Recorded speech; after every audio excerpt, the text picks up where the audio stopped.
Me gustaría darle la palabra a Juan. Juan, como líder comercial dentro de esta industria de logística y transporte, ¿cómo observas la industria en específico en objetivos de desarrollo sostenible? Por favor, adelante. Bueno, creo que hoy en día se ha tomado mucho más de moda la palabra sostenibilidad, pero esto lleva muchos años ya. Lo interesante del tema es que cada vez se han unido al ecosistema más y más actores de diferentes industrias, no solo logístico, que es el caso nuestro, sino de diferentes industrias, farmacéutico, energía, ingeniería, automotriz, tecnología. Y todo esto ha permitido que la conversación sea mucho más dinámica. ¿Qué ha sido el pilar de todo esto?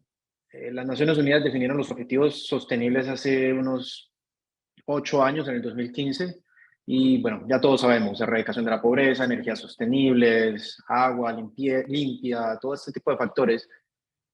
Pero lo interesante del tema es, DHL desde mucho antes ya había definido, y fue uno de los primeros en definir un compromiso de cero emisiones.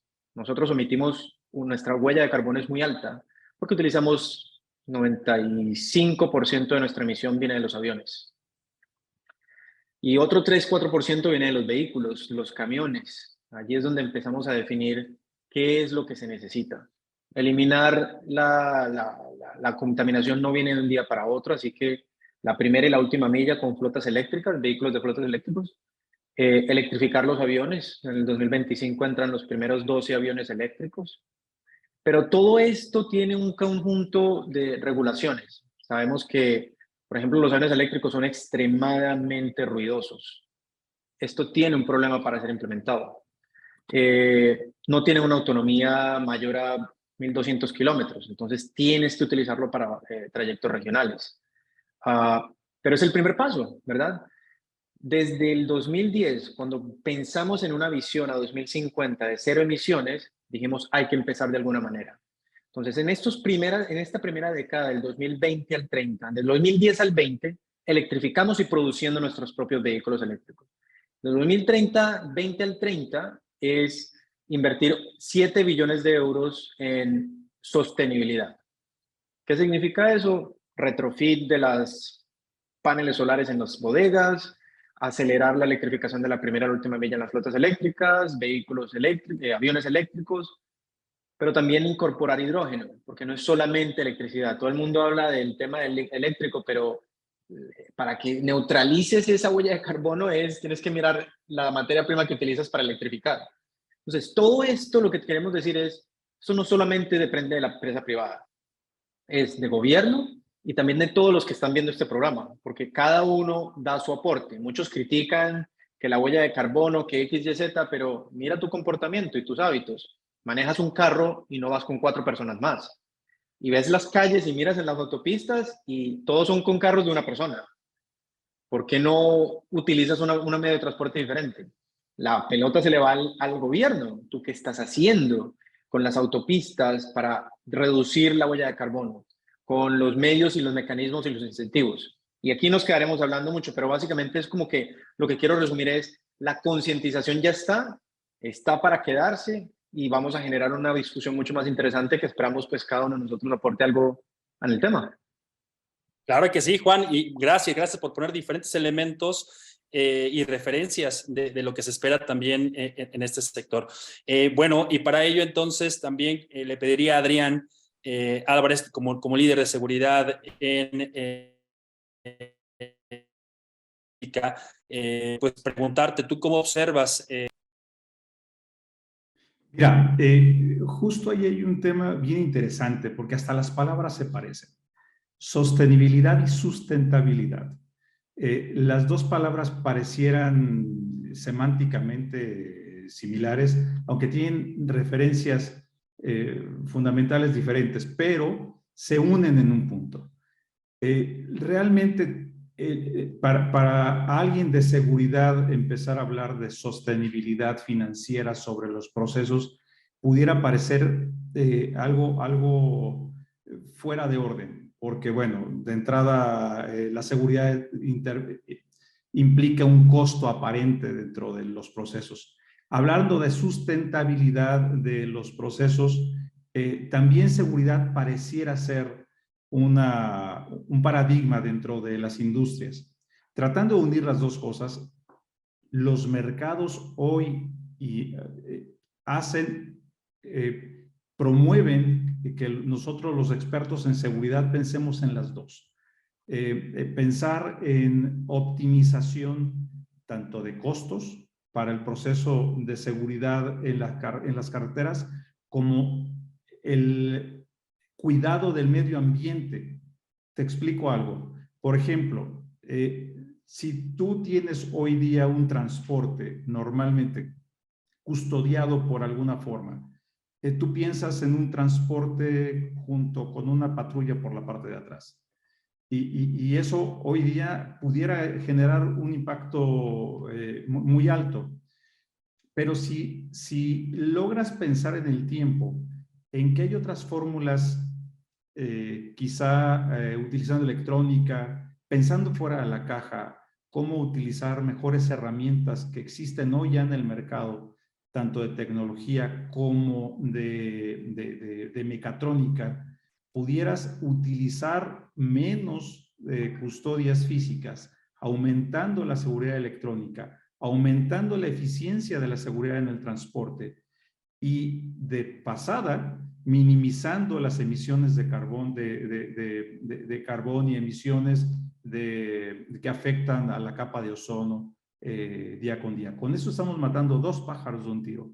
Primero, optimizando los costos financieros de nuestra estrategia, tasando algo que yo le llamo punto de equilibrio de seguridad, es decir, gastando solo lo necesario para el nivel de seguridad que tengas, dependiendo del país en donde estés, y minimizando las emisiones de gases que afectan el medio ambiente y que puede optimizarse también de la misma forma en el tiempo. Muy bien, Adrián, muchas gracias. Además, esta visión también de seguridad es muy interesante cómo la asocias también y cómo nos damos cuenta que cada uno de nosotros que estamos liderando quizá un área de negocio dentro de una misma empresa podemos apoyar a esos objetivos de desarrollo. Gracias por estas referencias. Y bueno, Mauricio, como líder financiero, ¿cuál es tu visión sobre los objetivos de desarrollo sostenible? Adelante. Bueno, pues viniendo y gestionando temas de inversión y finanzas en una empresa de oil and gas, que es básicamente las que generan la producción de los hidrocarburos, grandes causantes de la contaminación que hoy tenemos en el planeta, pues yo creo que el elemento de sostenibilidad es algo que se viene hablando desde hace bastantes años. Incluso estoy de acuerdo con Juan que eso tiene más de 10 años. Sin embargo, hay unos compromisos ya establecidos digamos, por la humanidad en el 2015 bajo el protocolo de París de ese año. En ese sentido, lo que se hizo fue como que establecer unas metas programáticas para que cada país como que aportara su granito de arena. ¿Cómo vemos nosotros eso desde la industria? Pues fundamentalmente desde la industria, ya previo a esa convención del 2015, ya se veía una reconversión de un hidrocarburo fuerte, como por decirlo así, que era el crudo, a un hidrocarburo menos contaminante, que es el gas. De hecho, gran parte de los portafolios de las compañías de oil and gas está hoy fundamentado en desarrollo de la producción de gas. No obstante, ese hidrocarburo que podemos llamar que es un hidrocarburo de transición, lo que sí se ve es que el negocio está cambiando por la misma necesidad de cambiar y de darle sostenibilidad a la vida en el planeta. ¿Y eso qué quiere decir? Que nos estamos yendo un poco a elementos de transición energética como biocombustibles. El caso de Brasil tiene consumo de alcohol carburante con muy buenos resultados. Se le puede incluso mezclar al diésel esos elementos. Pero adicionalmente a esquemas de energías renovables. Entonces no necesariamente solamente los paneles que nosotros conocemos, sino también pegarse a algunos activos de generación hídrica, en el caso que sea posible, generación eólica. Hay un esquema de generación nuevo que está saliendo por parte de los Países Bajos, que es mareomotriz.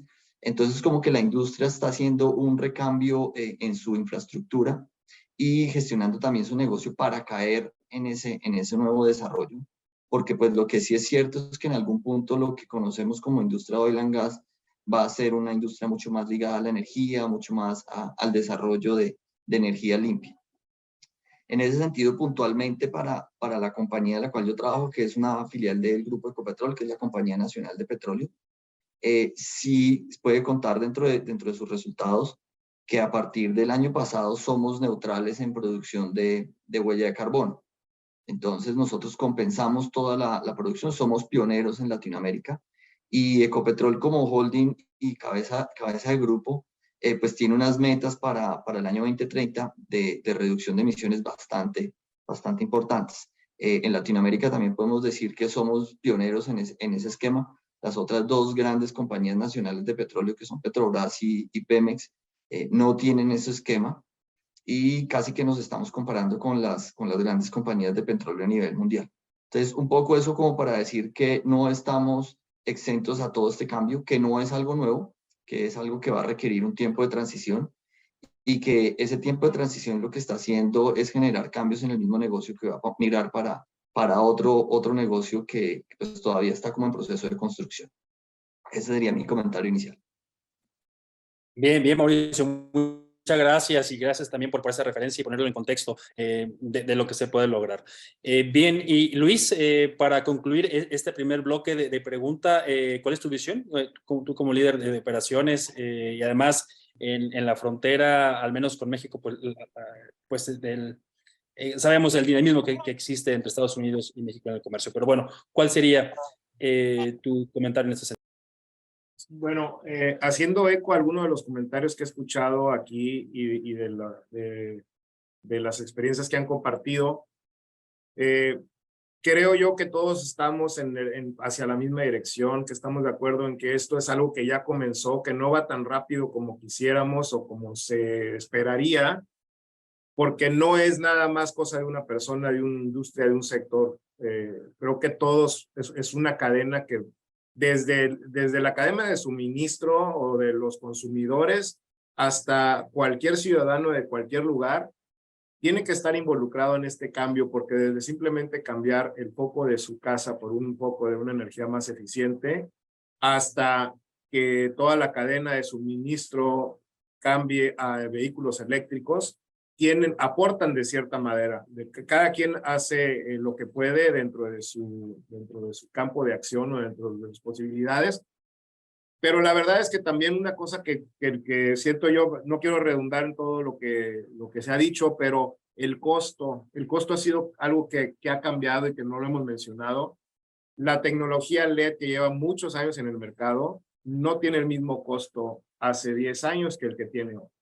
Y entonces eso también ha sido un impedimento para que las cosas se implementen a la velocidad que quisiéramos. ¿Por qué? Porque van en etapa o en fase de fabricación de prototipo y luego ya se empiezan a comercializar con ciertos costos y precios que no hacen que se disemine el uso de esa tecnología como se quisiese. Y hoy en día, por ejemplo, volviendo al tema de los focos LED, ya es lo más común que hay. Realmente ya es raro que tú encuentres a alguien que siga utilizando el viejo sistema de iluminación, las resistencias. Ya todo ha mudado por eficiencia, porque no genera calor, porque incluso es más barata la producción. Las televisiones, los focos, todo lo que usa esta energía, ya hoy en día es algo que se logró que el mercado ahora es totalmente o prácticamente está acaparado, salvo economías países con economías muy pequeñas y ni ahí, era lo que estaba más rezagado.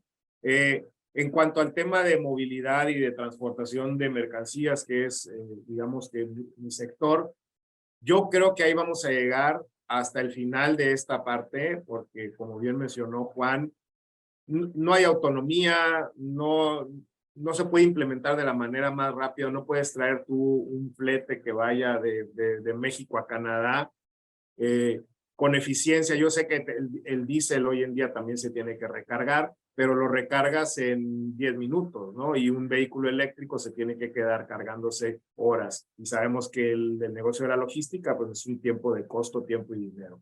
Entonces, No es tan fácil, creo que va a ser de lo más complicado porque no es lo mismo prender un foco que activar un avión a través de energía eléctrica, pero lo cierto es que hacia allá vamos y que cada día tendrá que ser esto más rápido, más eficiente y habrá más personas que se sumen, más empresas. Muchísimas empresas tienen la intención, pero el costo no lo permite. Tú no puedes implementar, cambiar la energía que hoy utilizas para ciertos componentes de tu actividad porque tal vez ahorita el costo no va y se quedará en buenos deseos, pero el mercado se va a ajustar y en ese momento lo podemos usar. En nuestra experiencia personal aquí en el terreno de la logística, nosotros contamos con una plantilla de montacargas. Tradicionalmente el montacargas es operado por gas, pero nosotros también utilizamos montacargas eléctricos por dos razones. Por el tema de tratar de poner nuestro grano de arena. El negocio de la logística, el 90% aproximadamente, la huella de carbono de este negocio está en el transporte. Cualquier medio, transporte terrestre y aéreo es lo más impactante. Y el 10% viene a hacer la aportación que se le da en las otras actividades de logística que no tienen que ver con el transporte y principalmente recae en almacenes, bodegas, centros de distribución. Y ahí lo que tenemos son iluminación, equipos de cómputo y los equipos para hacer las maniobras. Y estos equipos, los montacargas, en nuestro caso estamos adquiriendo o contamos con montacargas eléctricos. Les decía que por dos razones, una por el tema ecológico y otro porque también como manejamos producto alimenticio, tenemos que cumplir el no tener emisiones en las áreas donde hay producto alimenticio por un tema de inocuidad. Entonces, tratamos de estar encaminados hacia el tema de borrar o disminuir la huella energética en el campo de la logística, pero creo yo que somos de los sectores que estamos un poquito más lejanos a poder participar, pero todo lo demás lo estamos tratando de cumplir, no utilizar toda nuestra iluminación, todas nuestras lámparas, todos es energía LED, que sean eficientes, el equipo de cómputo, los servidores. Nuestra área de sistemas busca cada vez la forma de que desarrollemos nuestros sistemas para evitar utilizar o reutilizar componentes que sean más contaminantes. Y bueno, la verdad es que lo importante es que estamos todos enfocados hacia lo mismo, que se está empezando y que el camino es largo, pero evidentemente tenemos que llegar hacia la misma meta. Y yo creo que la gran mayoría de las empresas a nivel mundial lo tienen en su checklist o en sus puntos pendientes y algunos lo han activado más rápido que otros, pero yo creo que hacia allá vamos y eso no podrá parar. De acuerdo, Luis, muy bien, muchas gracias por poner el contexto también del día a día y la importancia también del almacenaje y cómo esto impacta en el tema logístico. Bien, pues igual, colegas de la audiencia, ¿cómo se encuentran sus opiniones, sus preguntas? Pueden utilizar, por favor, la plataforma preguntas y respuestas para que esté visible también esta información tanto para panelistas y ustedes mismos como audiencia. Bien, vayamos al siguiente bloque sobre, ya está clara el contexto, ya está claro los objetivos de desarrollo sostenible, qué es lo que se está haciendo. De pronto ya se tiene la idea de mejor quizá por los primeros pasos que se tienen que dar. Pero ahora vamos a esta coyuntura, ¿cómo hacerlo? ¿Cómo incorporarlo? Y bueno, para ello, Juan, preguntarte en tu experiencia, lo que has visto con clientes o en la industria, como tal, ¿cómo incorporar proyectos de descarbonización, eficiencia energética o digitalización? Adelante. La pregunta es gruesa, porque preguntas y tres preguntas en una, desde la forma como lo veo yo. A ver, hace poco mencionaba que nuestra emisión de carbono va mayoritariamente en la parte aérea, pero 90% de lo que el mundo mueve lo hace de manera marítima. Entonces, vamos a la columna vertebral del tema. ¿Cómo haces esto? No podemos, lo decía Mauricio, y me alegra que haya comentado que son cero emisión y que hayan alcanzado los objetivos, incluso más que otras compañías como Pemex y ¿cómo se llama la brasilera? Petrobras. Petrobras. Tenemos que ser realistas, no podemos dejar de depender de un combustible que ha movido esta sociedad y la industria por más de 100 años. Entonces tú no lo vas a hacer de la noche a la mañana, ¿verdad? ¿A dónde tienes que apuntar? Bueno, hacer una transición que sea amigable. Utiliza una mezcla entre combustibles sostenibles en el transporte marítimo y lo mismo en el aéreo. Esto es lo que llamamos nosotros offsetting. Haces un cambio. Esto no es plantar árboles para reducir la huella de carbono. Esto es impactar directamente en el medio de transporte, que es donde cada uno de nosotros contribuye. Porque si vamos a partir de la base de la pirámide, lo que Luis comentaba, cada uno con su montacargas, con los medios de transporte, con la movilización, con las personas, ok, eso pega, pero ¿dónde están los demás países, los demás continentes? Cada uno tiene que aportar su forma desde su principal medio de transporte, cómo puede atacar esa base donde la columna vertebral de su operación contribuye a la contaminación. Ese es el primero. Pero lo que no se mide no se controla. Entonces tenemos que definir unos objetivos que sean creíbles, tangibles y medibles. Nosotros definimos el Science Based Target Initiative, que es básicamente cómo definir productos que basados con temas sostenibles o productos sostenibles estén apalancados en economías donde la infraestructura ya exista. Porque no sirve de nada que yo quiera hacerlo, pero no lo tenga disponible. Creo que Mauricio también mencionó el tema del biocombustible en Brasil. Pero hay dos debates. O comes o alimentas. O comes o transportas, ¿verdad? Entonces, ¿cómo más lo haces? Hoy en día creo que podría decir Holanda y San Francisco, en Ámsterdam y San Francisco, existen las dos infraestructuras donde tú puedes inyectar combustibles sostenibles para la aviación con ese tipo de combustible. Entonces, tú compras ese combustible especial, lo inyectas en los aviones y estos aviones solamente tienen que hacer trayectos en esas líneas específicas. Por eso es que has visto tantos mensajes sobre KLM, Air France. No es gratuito. Tú no has visto eso en Cathay Pacific, no lo has visto en Avianca, no lo has visto en otras aerolíneas de carga. ¿Por qué? Porque ahí es donde está la infraestructura. ¿Qué hacemos para que esa infraestructura se extenda? Entonces, hay que generar la discusión entre industria privada y gobierno público. Ese es el segundo aspecto. El tema de digitalización es cómo haces para que estos monitoreos sean con procesos verificables, transparentes, que no haya una doble contabilidad en el forma como se mide, que quien mida estos créditos no los revenda o que no se genere con medios, sabes, de poco creíbles en la forma como se están aplicando.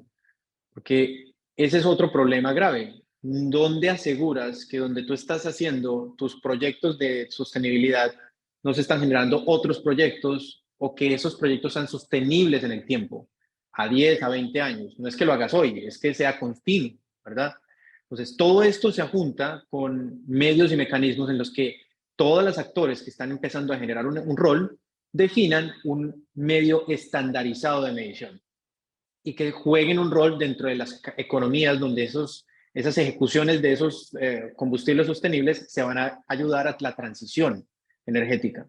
Ese es un punto. Y el otro es el tipo de energías renovables, pero paro ahí porque el tema es muy grueso, entonces logístico como DHL. No, muy bien, muchas gracias, Juan. Y sí, efectivamente, esos son los tres temas que, de acuerdo a los estudios que se han venido desarrollando en la industria, son, digamos, los más relevantes. Y efectivamente, de ahí entonces, Adrián, pues preguntarte cuál sería tu punto de vista en cualquiera de estos tres tipos de proyectos, cómo incorporarlos, cómo hacerlos propios, cómo convencer a estos directivos o cómo permear el resto de la cadena de valor con proveedores, etcétera. Por favor, ¿cuál sería tu opinión? Mira, en Latinoamérica tenemos una situación particular y de entrada pensar dentro de la caja en herramientas de seguridad que no contengan medios contaminantes es complicado. La razón es esta. Yo siempre digo que hay tres tipos de seguridad, la de México, la de Brasil y la del resto de Latinoamérica. son niveles de inseguridad realmente diferentes. Pero para solucionar esto, pensando fuera de la caja, desde un proceso de sustentabilidad, creo que sí habría que echarle un poco más allá de la imaginación al análisis de información. Hay una variable que no podemos evitar, que es la de los malos en la calle.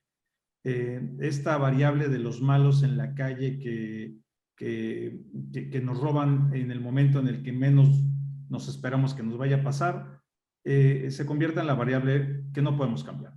Pero es la variable pivote para empezar a pensar en el resto de los problemas o en el resto de las soluciones. Por ejemplo, si yo quitara en este mundo ideal que les decía hace un rato, que es difícil pensarlo, todas las custodias, estaríamos quitando un gran porcentaje de emisiones al ambiente, porque estaría quitando la mitad de los transportes que van custodiando al transporte principal. Si en lugar de eso meto electrónica y si en lugar de eso meto inteligencia para poder definir situaciones de riesgo que pudieran afectar en el camino a circunstancias, que se pueden encontrar circunstancias de riesgo y poder parar a los transportes en lugares seguros, empezaríamos por el principio. Esto suena utópico, pero hoy lo estamos implementando en la industria, en cualquier tipo de industria, en materia de seguridad. Para eso es muy importante definir cuáles son esas corridas financieras que nos van a llevar a entender cuáles son los gastos máximos que debemos hacer en seguridad. Y dependiendo de esos tres mercados que yo les decía, México, Brasil y el resto del mundo, implementar tecnologías que eviten el uso de custodias. Ese es el primer punto de este trama multifactorial. La otra posibilidad que estamos implementando muchos en la industria y sobre todo en la parte de seguridad es el elevar los montos con mayor nivel de seguridad, tratando de encontrar ese punto de equilibrio entre seguridad e inseguridad, mitigando la mayor parte del riesgo. Si antes transportabas un pallet de cierto producto que cuesta cierta cantidad de millones de dólares, que lo hay, teléfonos celulares, algunos a alto valor, joyería, etcétera, que no es comparable con papel de baño, obviamente, ¿no? El tráiler completo yo creo que no llega ni a una cajita de estos productos que yo les decía. Si eso lo transportas en un solo producto, en un solo transporte, en un solo camión blindado, que puede ser a batería, a cortas distancias, estás minimizando en un gran número la cantidad de transporte que contaminaría nuestro planeta. Eso y muchas cosas más. Insisto, esto es multifactorial. Bien, Adrián, bien. Muchas gracias por esta referencia. Y bueno, pues darle la palabra a Mauricio, igual como líder financiero y de proyectos. ¿Qué has visto que ha funcionado para la incorporación de este tipo de proyectos estratégicos a las organizaciones? Adelante. Bueno, ¿qué he visto que ha funcionado? Digamos, voy a partir un poco de la experiencia. Nos ha funcionado mucho la digitalización. Operaciones remotas, la industria ha hecho un esfuerzo gigantesco en términos de digitalización. Eso incluso la digitalización hoy y la realidad virtual permite poder entender si una máquina está operando bien o está operando mal desde un cuarto de control en un sitio remoto sin necesidad de tener el operario ahí pegado a la máquina. Adicionalmente, controlar operaciones tan geográficamente distribuidas como las de nosotros, porque pues atravesamos toda la infraestructura de un país, o distancias muy largas para poner el producto de un lado al otro. Entonces, yo creo que el elemento de digitalización es muy importante, es como la primera punta de lanza. Obviamente, este elemento de digitalización viene asociado con el esquema de beneficio-costo o una evaluación financiera que le permita pues ser viable en el camino. ¿Qué otra cosa es importante? Es el elemento de poner la energía en el sitio que se requiere. Entonces, usualmente las fuentes de energía no necesariamente están pegadas a los centros de consumo.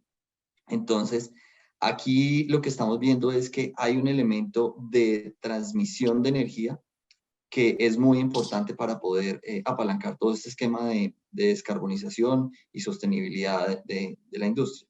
Entonces hay que tratar de ver cómo es la forma más eficiente de llevar el energético al sitio en el que se consume, al menor nivel de contaminación posible.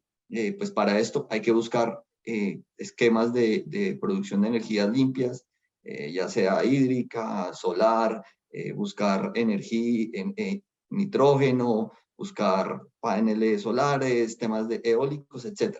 Entonces yo creo que ese esquema ayuda mucho a poner el producto, el energético, donde se necesita. El otro elemento creo que es no apresurarse. Como lo mencionaba uno de los compañeros, pues esta industria o la industria del mundo se ha movido más de 100 años a punta de hidrocarburos. Entonces, pues transportar un producto de un lugar al otro pues requiere combustible, requiere diésel, requiere Jet A1, requiere gasolina. Si yo quiero ir a mi oficina de trabajo, pues tengo que movilizarme en carro si es muy lejano, o en Estados Unidos pues no se puede utilizar patineta o una patineta eléctrica. Entonces como que hay unos esquemas que hay que ir haciendo la transición poco a poco. Eso como para decir que no es un elemento de corto plazo, que no hay que desfallecer en el camino y hay que tener una visión de mediano y largo plazo. Y por último, yo creo que todo esto se va dando con una palanca muy importante, que es la palanca de la política y la unión empresarial. La política es muy necesaria porque esa es la que va a permitir dar los pasos y como que va a plantear los retos y las metas en términos de tiempo.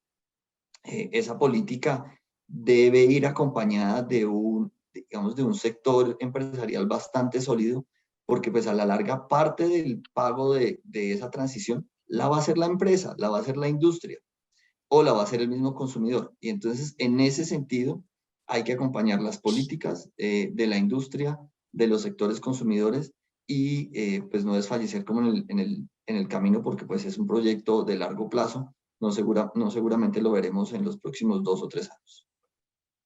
Bien, gracias Mauricio. Y bueno, darle finalmente la palabra a Luis. ¿Qué observas en este sentido como líder de la industria, logística y transporte? ¿Cómo incorporarías este tipo de proyectos que son estratégicos en esas organizaciones? Bueno, nosotros en lo que estamos más enfocados y lo que vemos más el medio y el sector es a través de, como lo mencionaba Mauricio, es la digitalización.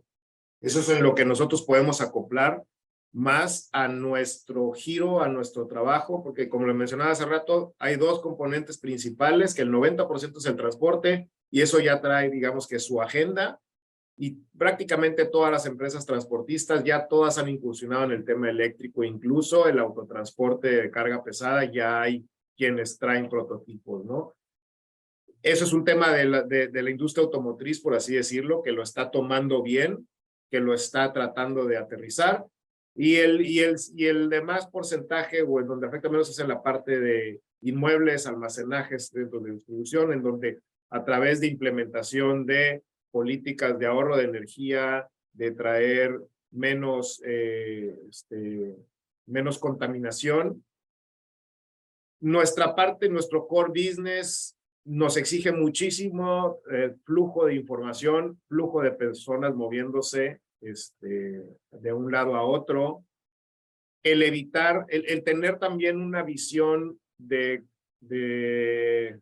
trabajo híbrido que mucho nos vino la pandemia mucho nos lo vino a enseñar de un golpe y no porque quisiéramos implementarlo.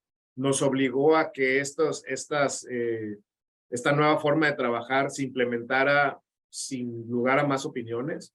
Eso ha ayudado mucho porque ciudades como la Ciudad de México, yo la visito muy común, muy seguido, el tráfico ha disminuido. La gente que vive ahí tal vez ya no lo nota, pero yo he vivido ahí, yo viví ahí varios años y ahora cada vez que tengo que ir de trabajo, yo sí me doy cuenta que el tráfico ha cambiado y el tráfico mucho es por la movilidad de las personas. Mucha gente también se fue, creo que mucha gente se fue de ciudades muy congestionadas como México, como Nueva York, porque en la pandemia se dieron cuenta en sus trabajos que podían estar operando desde cualquier otro lado y se descentralizó mucha de esta gente que vivía en ciertas ciudades. Las que ahí permanecen y aterrizándolo a nosotros, tenemos un esquema híbrido con el personal, la industria lo tiene así, porque también en ciudades como la Ciudad de México, es una gran prestación y además es una gran ayuda para la convivencia, para el tráfico y para la ecología, el que la gente no tenga que trasladarse de punto A a punto B para simplemente llegar a estar en una computadora, al igual que hubiera podido estar en su casa. Entonces, esa es una medida en que nos la empujó la pandemia, pero la hemos mantenido de cierta manera ya porque también creemos que tiene otros beneficios, como hay calidad de vida, hay mejora en el tráfico, hay mejora para el medio ambiente, y eso es lo que ya nos hizo que adoptáramos el esquema y que también lo viéramos como atacar varias cosas positivas con una simple acción, que aunque no haya sido tal vez ejecutada en el tiempo y del momento en que cada uno lo quiso, la aprendimos, ¿no? Esa es una. En nuestras políticas ya con RH va incluido este tema del trabajo híbrido y aparte el desarrollo de sistemas. Nosotros cada vez dentro de la empresa y la industria también hacia allá va porque los clientes muchos lo quieren llegar hacia allá y muchas veces te lo exigen y todo va conectado. Es la digitalización, el desarrollo de sistemas eficientes, sistemas inteligentes, el self-service para los clientes, el self-service para los clientes internos entre las áreas, desarrollamos herramientas para que nadie tenga que imprimir nada, para tratar de estar tecleando lo menos posible. Tenemos un área de sistemas propio, todos los sistemas con los que nosotros trabajamos son desarrollos propios y eso nos hace versátiles en el sentido de que podemos comunicarnos con clientes incluso. Nuestra área de sistemas se puede desarrollar, se puede comunicar con el cliente final y si el cliente final también tiene sistemas que le puedan meter mano, su área de sistemas se comunica con la nuestra y entonces evitamos retrabajos, transferencia de archivos por correo electrónico que aunque digas es correo electrónico, es demasiada la tentación para mucha gente el imprimir un PDF, el imprimir una factura, el imprimir un documento porque mucha gente trabaja mejor así que si lo ven digital. Y al quitar esto, al momento en que ya realmente lo hacemos de manera electrónica y no digital, porque para mí digital es un documento anexo a un correo electrónico y un intercambio electrónico es estos mensajes que van de computadora a computadora, sistema a sistema y ya no hace falta que nadie lo abra, que nadie teclee, que nadie haga nada. También nos ayuda mucho en el tema de papel. Realmente hemos reducido de manera impresionante la compra de papel y de insumos de este tipo porque ya estamos tratando de que sea muy rara el motivo por el cual alguien tenga que estar utilizando papeles para escribir. En la bodega, en el almacén, en el centro de distribución, todo es con tablets, con el sistema, no hay papeles, no hay tablet, no hay nada, no hay insumos de papel que estemos utilizando y tirando todo el día porque hemos tratado de migrar a lo digital al 100%, por eficiencia, por disminución de errores y por componente ecológico. Entonces creo yo que la tecnología hacia allá va. No todo es por el tema ecológico, no todo tiene que ser. Yo creo que al momento en que atacas una cosa, estás atacando varias cosas a la vez, como mencionaba el tema de la movilidad. Sí es un componente importante el aportar, el reducir las emisiones de los vehículos, pero ahí hay al menos 3 aspectos que están siendo positivos y que todos van de la mano. No está peleada una cosa de la otra, tal vez tu motor sea por una cosa, pero independientemente de eso, traes 2 o 3 factores positivos que con una sola acción estás atacando. Exacto, Luis, muchas gracias. Además, desde el proyecto quizá muy de corto plazo y fáciles de implementar hasta los proyectos ya estratégicos que se han venido mencionando, electromovilidad, combustibles, etcétera, ¿no? Muy bien, gracias por esta referencia. Y bueno, dar una lectura, por supuesto, a Zuli y agradecer, Zuli, estas preguntas que nos haces. Antes de darle la pregunta y la palabra a Juan, Zuli pregunta, ¿cuáles acciones están impulsando en su cadena de valor para reducir sus emisiones de alcance 3? Y también complementa, ¿cómo recomiendan trazar una ruta de descarbonización en contextos latinoamericanos donde no existen tantos incentivos para la transición? Y en algunos casos existen limitantes, por ejemplo, en generación de energía eléctrica, alcance 2. Entonces, bueno, la pregunta está abierta, colegas de audiencia, mismo colegas del panel, quien tengan una opinión al respecto, por favor, en el momento que les toque pueden dar su comentario. Entonces, Juan, llegamos a una de las preguntas que la verdad es que son han generado de pronto controversia por los pros, por las ventajas y desventajas que de pronto puede existir con el nearshoring en sesiones anteriores. Y bueno, pues preguntar desde tu punto de vista, líder comercial, ¿cuál es el impacto del nearshoring en logística y transporte? Por favor, adelante. Estás en mute. Ahí está. Disculpa, altísimo. China reabrió y se nota inmediatamente el impacto, ¿verdad? Pero cuando abre, las empresas lo que empiezan a replantearse es qué tan necesario es que este efecto geopolítico de arriesgar las cadenas de suministro con la dependencia china expongan su cadena de abastecimiento. Entonces, ¿qué es lo primero que se hace? Empezar a hablar del nearshoring. Hay que ser también realistas. Tú no te desprendes de China de la noche a la mañana. Allá tienen una infraestructura enorme. La escala de puertos, aeropuertos, proveedores, costos, toda la maquinaria que está diseñada detrás de la proveeduría china no se reemplaza en 10 años ni en 20. No creo que se reemplace realmente, pero sí se pueden hacer cosas diferentes. Uno de los ejemplos es el nearshoring, que cuando haces una integración vertical en organizaciones de tipo automotriz o farmacéutico, donde los componentes más importantes se extraen y se procesan en el mismo lugar de la generación. Tesla es un ejemplo de ellos. Extraen el litio o buscan ubicarse cerca de esas zonas donde los proveedores están ubicados. México, donde haces un cross-border con Estados Unidos, o Canadá con el litio, o con los otros elementos que complementan la cadena en los Estados Unidos.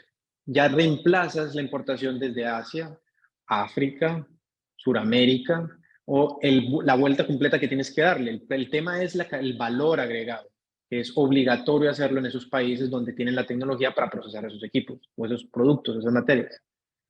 Entonces, la pregunta es mucho más compleja, pero diría la respuesta es mucho más compleja, pero diría que el nearshoring juega un factor importante, es indispensable, porque en la medida en que no tengas que trasladarte distancias más amplias, pues vas a reducir la huella de carbono. También lo puedes ver en el día a día en tu vida, cuando vas por varias ciudades en diferentes países. Cada vez ves la concentración de residencia, oficina y comercial o retail dentro de una misma zona, ¿sabes? Ese tipo de modelos los empecé a ver, creo que en Medellín en el 2005 más o menos, y ya hoy en día es normal que los veas. Un proyecto tiene que buscar un anchor customer tipo el tema residencial, el oficina, y luego le mezclas el tema de, no sé, academia o retail o producción o empresas de producción alrededor de este núcleo. Eso disminuye la huella de carbono. Entonces, nearshoring no solo se va a impactar en el tema de producción, sino en el tema del hábito de las personas. Creo que Mauricio también comentaba dos elementos que me llamaron la atención. Y uno era el tema de cómo medían la digitalización, y el segundo era la generación de la electricidad. En el primero, creo que ya pues Mauricio lo explicó muy bien, pero en el segundo, si lo pensamos, esto va conectado con la pregunta que nos hacía Zuli. La generación de la energía en el lugar donde se consume, creo que solamente lo puedes tener en la casa, cuando cambias tus paneles a solar. Ese es el único lugar donde yo vería que el consumo podría ser inmediatamente en el lugar donde estás consumiendo. Pero eso necesita apoyo del gobierno. Sí existen incentivos, Zuli, que creo que también lo quiero combinar con la pregunta de ella. Sí existen, pero para transporte público. Para el transporte privado no existe eso. Creo que solamente Estados Unidos, Noruega, donde no tienen ni qué pensar comprar un vehículo eléctrico. ¿Cuáles son esos otros medios donde tú puedes impactarlo indirectamente en activos que no son tuyos? Combustibles sostenibles en marítimo y aéreo. Entonces, todas esas cosas, cuando las integras en la primera y la última milla, lo puedes ver en Amazon. Amazon lo que trata es de acercarse lo más posible a la demanda, y utiliza algoritmos que midan esa demanda y miden dónde se está desplazando la demanda y qué productos. Ese tema de inteligencia artificial y machine learning te da una herramienta adicional para poder reducir la huella de carbono. Ellos te dan la opción de que puedes decir, te lo entrego en 2 días o 3 porque voy a consolidar. Eso es otro factor que hablaba, creo que fue Luis, la consolidación de los productos. esto de enviar inmediatamente sin consolidar también afecta. Entonces, todo esto en nearshoring, tú miras puntos de microalmacenamiento dentro de los sótanos de los edificios. Eso es otra forma también de ver el nearshoring. Entonces, creo que voy a hacer una pausa ahí porque hay muchos elementos dentro del tema, pero nearshoring definitivamente impacta y altamente. Bien, bien, muchas gracias, Juan. Adrián, ¿cuál sería tu punto de vista en este sentido? Mira, el nearshoring desde el punto de vista de seguridad es uno de los temas más estratégicos para la planeación de la seguridad, incluso de países. Si tú analizas, bueno, los últimos datos que se generaron por la OCDE relacionados con los costos de manufactura en China, te das cuenta que hubo un incremento en China por lo que gana cada persona. Estoy hablando de China. Y estamos hablando que más o menos ganan el 30-35% más que la mano de obra mexicana, por ejemplo, o que la mano de obra brasileña es creo que el 32%, si no me equivoco. Por otro lado, ves efectos de guerra en Europa y las fábricas de producción cercanas a los conflictos son las más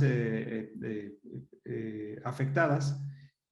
Y el mundo también ve, o los grandes productores, los grandes generadores de estos negocios ven que si le cierran el gas en Europa, en la parte del conflicto, afectaría hasta incluso España.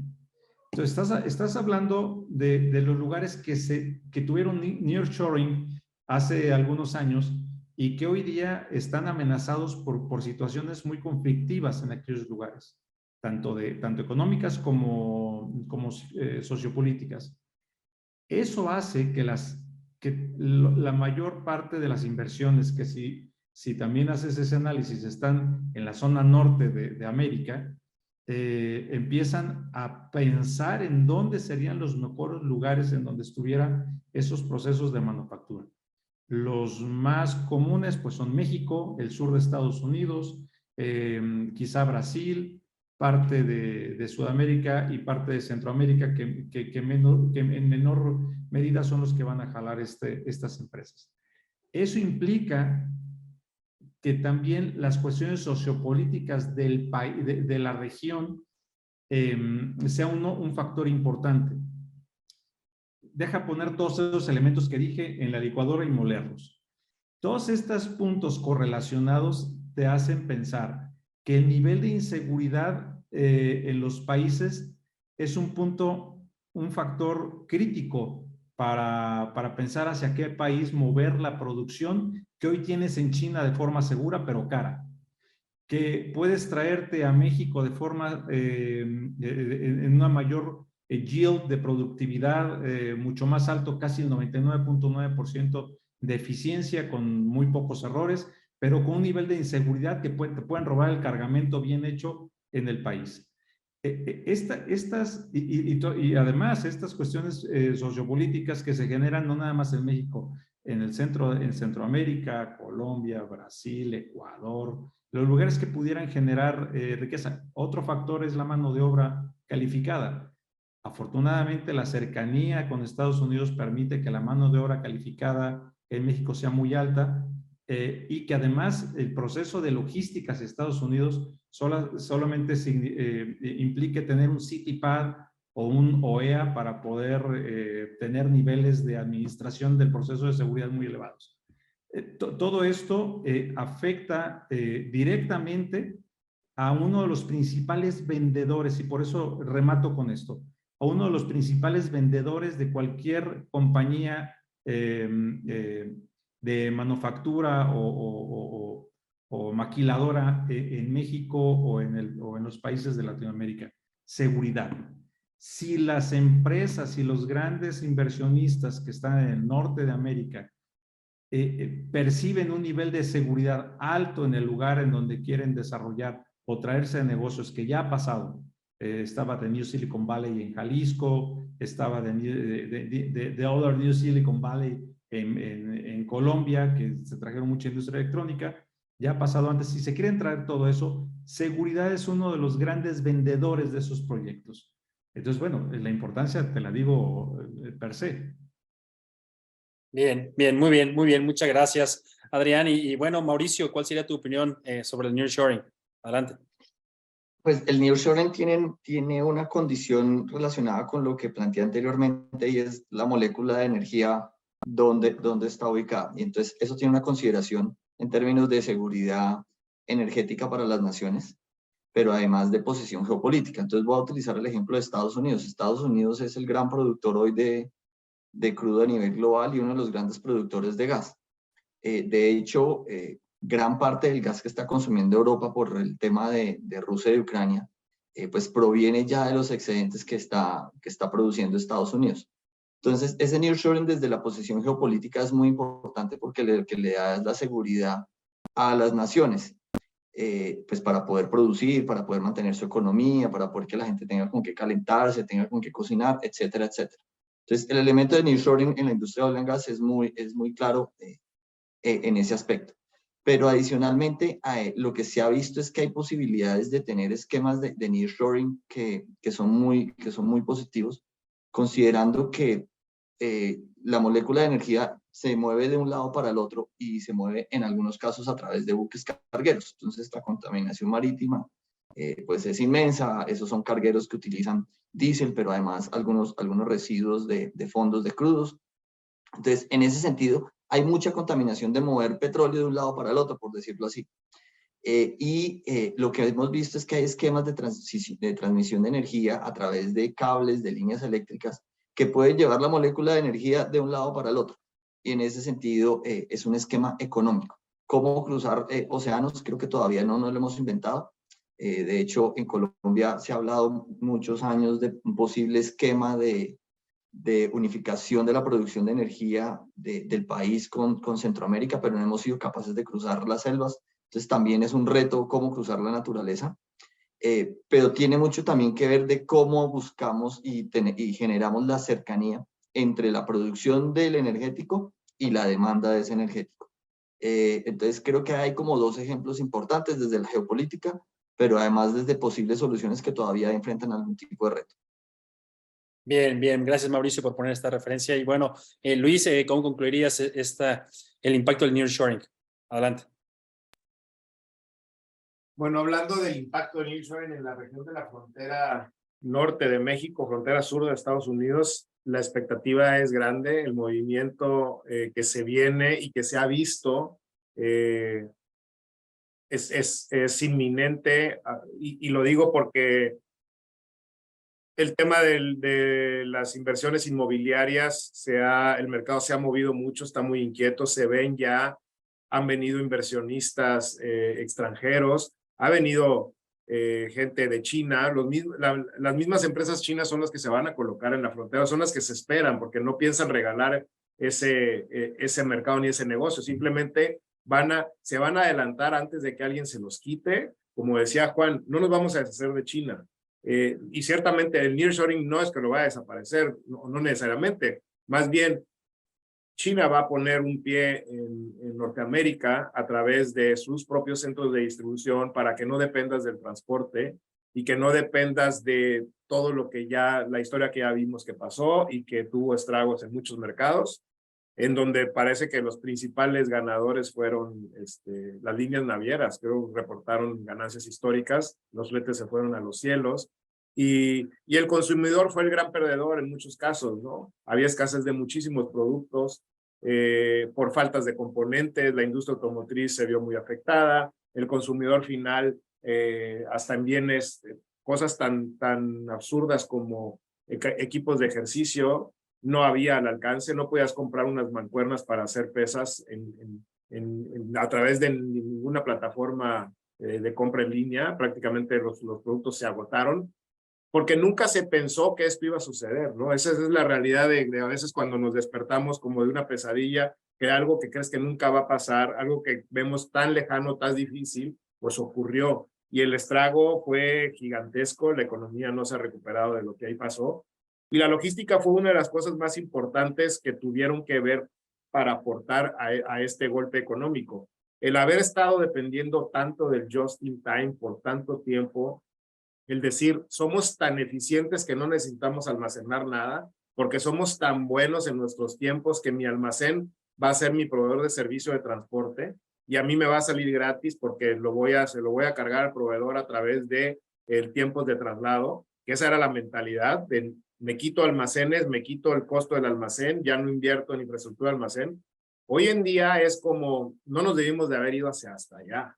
Pudimos haber encontrado un punto medio. No almacenar el 100% de lo que teníamos antes, pero sí tenemos que tener un buffer, tal vez un 20%, un 30%. Y creo yo que el nearshoring se va a enfocar mucho a eso, a tener almacenes más cercanos que impidan que nos vuelva a pasar lo que ya ocurrió, porque estamos temerosos que esto pueda ocurrir a través de muchas cosas. Mencionaban el tema del corte del gas, la problemática, la geopolítica en Europa, y también fue el tema de la pandemia, la enfermedad, el virus, etcétera, ¿no? En cualquier momento, los escenarios ya no se ven tan escenarios de libro y se ven como escenarios que en potencia reales, que el impacto es muy alto. Entonces, creo yo que el nearshoring es como un poco comprar un seguro de gastos médicos, que la prima es muy baja en comparación de lo que te puede pasar si te da una enfermedad catastrófica. Y esa prima, aunque la veamos muy baja a nivel de inversión, de dinamismo económico en las zonas en donde se van a establecer estos centros regionales de distribución, estamos hablando de muchos millones de dólares. Entonces creo yo que es bueno porque además le arrebatamos un pedazo de la economía a China, y le digo le arrebatamos todos los lugares en donde eso se vaya a establecer. Antes estaba acaparado en ciertos países, primordialmente China, pero ahora va a estar más repartido ese negocio en donde tal vez en algunos casos China elegirá en dónde se coloca, pero en otros lados va a ser un tercero que va a entrar a ese juego de decir, empieza a traer inventario de China hacia acá, yo te lo administro, elimina el riesgo, y en otros lados será la misma empresa china que diga, yo ya te puedo entregar surtiéndote en Norteamérica. Veremos cómo evoluciona, pero yo creo que es un tema interesante, positivo, que ayuda a hacer más dinámica la economía y a redistribuir el impacto económico en todas las regiones que se vayan a ver positivamente afectadas por las decisiones de estos cambios. Muchas gracias, Luis. Y la verdad es que yo también me quedo con este énfasis, ¿no? De que los primeros que van a estar interesados en colocarse son los mismos fábricas chinas en esta región. Entonces hay que estar también pues atentos a todos aquellos de las oportunidades que se puedan generar ahí. Y bueno, Zuli, gracias en verdad también. Una última pregunta, además también ya es el último bloque. Y bueno, aquí nos cuenta, en sus rutas de descarbonización están incorporando acciones de captura de carbono. ¿Cuál ha sido su experiencia? Ahí está abierta la pregunta para audiencia y para panelistas. Bien, pues a manera de conclusión, y en verdad, Juan, agradecer la disposición, la preparación para esta charla. ¿Qué recomendaciones le darías a líderes comerciales para acceder a nuevos mercados, productos, nueva tecnología, generar alianzas para lograr ese crecimiento sostenible? Adelante, Juan. Creo que la inversión en desarrollo I+D, ese es un factor. Mientras los gobiernos no tomen las acciones, cada una de las empresas debe dar soporte. Ese es un aspecto. Creo que el siguiente es ser parte del ecosistema de una manera consciente. Cómo poder cambiar los procesos de producción, los procesos de logística, e incorporar realmente un factor de sostenibilidad dentro de los productos. Creo que es esta marca de chaquetas Columbia o Paramount, si no estoy mal. Ellos tienen un componente directo dentro de la producción de sus productos de reciclaje y de promoción de las ventas, de retomar un producto usado para dar créditos al siguiente. Son diferentes modelos. El que genera la energía o los fósiles, los productos fósiles, construir tecnologías de captura de carbono, ¿verdad? Nosotros en la primera y en la última milla con la electrificación, creo que todo esto al final es no quedarnos sentados observando, mirando quién hace qué, es hacer algo. Y muy seguramente ese algo que tú estás haciendo, alguien en otro lugar lo está haciendo, y generar un debate, presionar a los gobiernos y hacer parte activa de la transformación. Así es como lo veo yo. Bien, Juan, pues muchas gracias por la conclusión. Adrián, ¿cómo concluirías tu participación? ¿Qué recomendaciones le darías a líderes de seguridad en cadena de suministro para la adopción de nuevas tecnologías, nuevos productos, nuevos mercados? Por favor, adelante. Mira, la primera recomendación es pensar fuera de la caja. Desafortunadamente, en el área de seguridad, cuando alguien habla sobre el área de seguridad, está pensando en alguien que venga de la milicia, en alguien que venga de la policía, sin denigrar estas operaciones. Puede haber alguien de la milicia, alguien de la policía o ex policía, pero que piense fuera de la caja, que se desarrolle más en temas financieros, en temas de venta, porque creo yo que, y lo digo a todos los profesionales de todas las industrias, de todas las áreas, sobre todo las personas que hacen proyectos de financieros para inversiones, inviertan en alguien de seguridad porque va a ser su principal producto a vender. ¿Qué tan seguro va a estar la cadena de custodia de su producto desde que se manufactura, desde las materias primas hasta que llega al cliente final? Y ahí hay varios componentes, insisto en esta palabra multifactorial, hay varios componentes que hacen que la seguridad sea uno de los principales productos quizá mudos o de bajo perfil que solamente se ven desafortunadamente cuando pasa algo, pero si no pasa nada, ese es cuando se deberían ver más. Cuando invierten en algo relacionado con seguridad, seguramente van a retornar en beneficios tecnológicos o de implementación tecnológica, en beneficios financieros u optimización financiera de los gastos en seguridad y en transporte, y seguramente en la confianza. Esta fe que viene del latín de confiar, esta fe que se le tiene a las empresas porque de lo menos que tienen que preocuparse es de lo malo que pueda pasar. Mi insistencia sobre eso, busquen a expertos en seguridad que tengan cualidades financieras, de producción, de venta, y seguramente podrán tener un buen producto para vender además de los que tienen. Bueno, muy bien, muy bien. Adrián, pues gracias por la intervención. Y bien, Mauricio, tus recomendaciones finales a colegas líderes financieros para lograr un crecimiento sostenible. Adelante. Bueno, yo creo que son como varias cosas muy, como tratando de ser como muy objetivo. Yo creo que lo primero es aceptar la necesidad de la transición energética. Es una necesidad global. Lo segundo creo que es actuar mientras se transforma. Como mencionaba anteriormente, no es un tema que se da de la noche a la mañana, necesita un tiempo. Entonces hay que empezar a actuar. Creería que lo otro es, en ese actuar hay que plantearse algunas metas audaces. Hay que ver cuál es el objetivo al que quiero llegar. Y finalmente yo creo que pues parte de la tendencia también global es un poco en este entorno después de COVID y una guerra que hay. Yo creo que hay que aceptar la ayuda y hay que buscar unir fuerzas. Y unir fuerzas es entre el consumidor, entre el productor, pero adicionalmente entre la mano oculta que debería ser el gobierno, como que ayudando a que estas dos puntas se unan. Y eso yo creo que serían los elementos que permitirían que llegáramos a un final feliz, que seguramente se va a dar en algunos años. Gracias, y que ojalá no nos toque verlo, y si no, por lo menos poner el medio para que nuestros propios hijos pues tengan unas mejores condiciones o las mejores posibles, ¿no? Gracias, en verdad, Mauricio, por estas reflexiones. Y bien, Luis, te toca cerrar este panel, esta charla, que se fue muy rápido, la verdad, y bien, colegas, líderes de operaciones, ¿qué les recomendarías para este crecimiento sostenible? Adelante.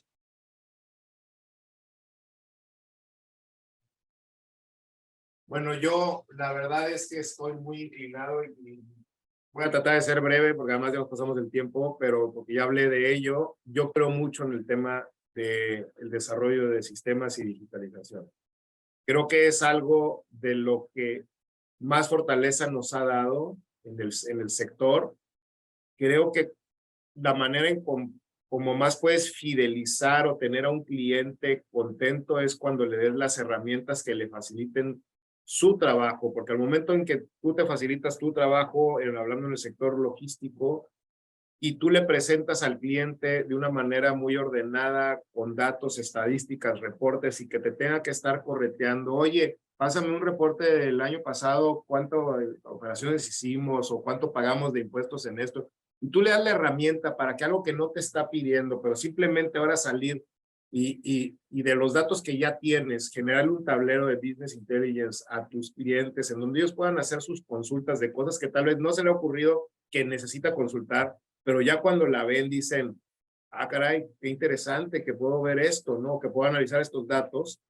Creo yo que eso te va generando una relación muchísimo más satisfactoria, que eso a la vez pues es lo que buscamos, tener clientes contentos para continuar.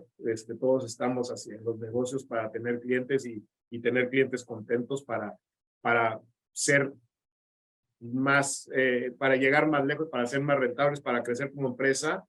Y bueno, creo que estas herramientas digitales, estos análisis de información, estas formas de operar que minimicen el riesgo y que también, como lo hemos comentado, minimizan el impacto en el medio ambiente y el impacto en la calidad de vida de tus empleados o de tus colaboradores, que todo tiene que ver con el tema de uso de tecnologías. Creo yo que por ahí es nuestra parte más fuerte para buscar la innovación, el crecimiento, la mejora continua y el desarrollo sostenible.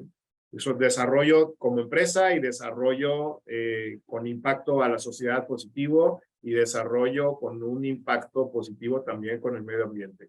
Yo sí siempre estoy buscando con mis equipos de trabajo cómo podemos mejorar, cómo podemos hacer un cambio, cómo podemos dar facilidades o darle algún regalo, por decirlo de alguna manera, a nuestros clientes de algo que no se están esperando, pero que lo pueda lograr hacer.